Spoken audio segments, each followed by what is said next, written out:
Sophie Hardy and the Internet Implant by M.R. Dale. Narrated by Leona Hall. Chapter 17. English and Grammar. The rest of the class came streaming in after break time like cattle into a shed. They all found their places and got their English books out. Yasmin and Sophie had already done so in the minute or two they had before everyone came in, so they sat back and thought about what they were going to do next. They whispered to each other as quietly as they could, but it wasn't long before Katie, who was now sat in the seat that Miss Sissons had sat in earlier, started to talk to them. "Where were you at break time?" she asked.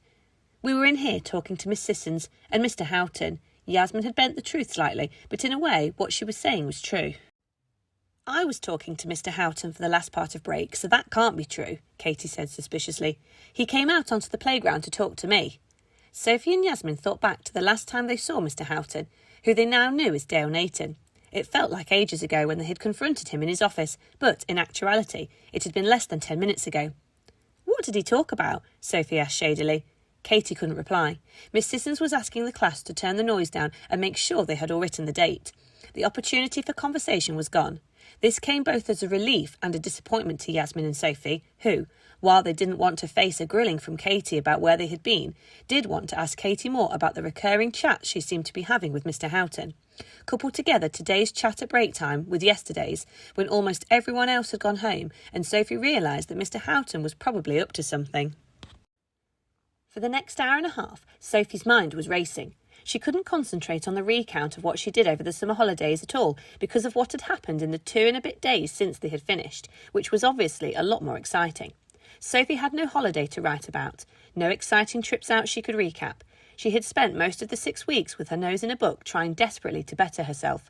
The other part of the holiday she had spent either playing out with Yasmin and Katie or missing Clara. Almost all of Sophie's thoughts were taken up with the unanswered questions that she still had. What was Mr. Houghton planning? Why hadn't Miss Sissons fainted yesterday? How and why was Clara still at home? The 90 minutes dragged and Sophie had only written 2 lines. Occasionally, Yasmin would try and talk to her or Katie, but Miss Sissons was on them like a shot and got them to stop talking. Never had a lesson seemed so insignificant.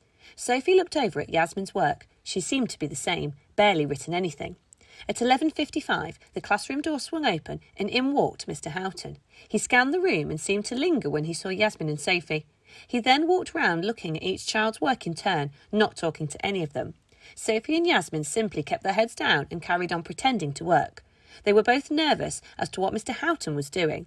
He quite often came into lessons to see how children were getting on and what they were doing, but this felt very different. As the clock ticked round 11:59, Mr. Houghton showed no sign of leaving. Sophie and Yasmin were now both sweating with nerves. At 12 o'clock, the bell went and all the students started tidying up. Mr. Houghton stopped them mid-tidying and said, "Miss Sissons, I must say I'm incredibly impressed with what the Year 6s have produced in this lesson. They really have done some top writing, even though they have only been back for a few days." "Why, thank you, Mr. Houghton.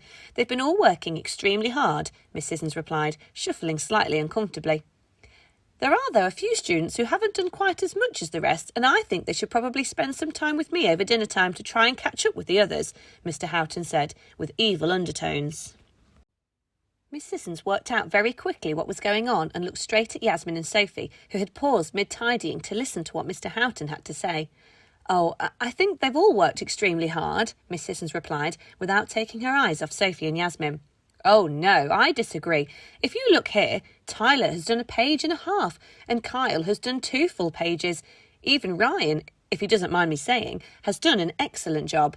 Ryan was the worst behaved boy in school and barely did anything except be horrible to people and never seemed to get any praise, so Sophie and Yasmin now knew for certain that something wasn't right.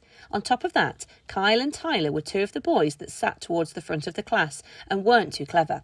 They both stood there beaming that they'd been picked out by the head teacher for working hard. Little did they know his real reasons for doing so. Yasmin and Sophie were starting to panic.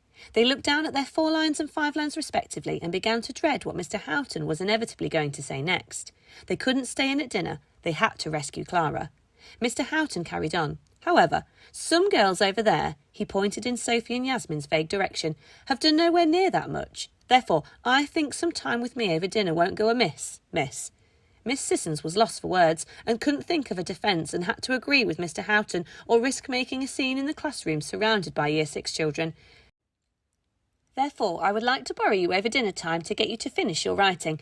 It isn't like you had anything more exciting to do over dinner, is it? Mr. Houghton began. Come with me, Sophie and Yasmin. And Katie.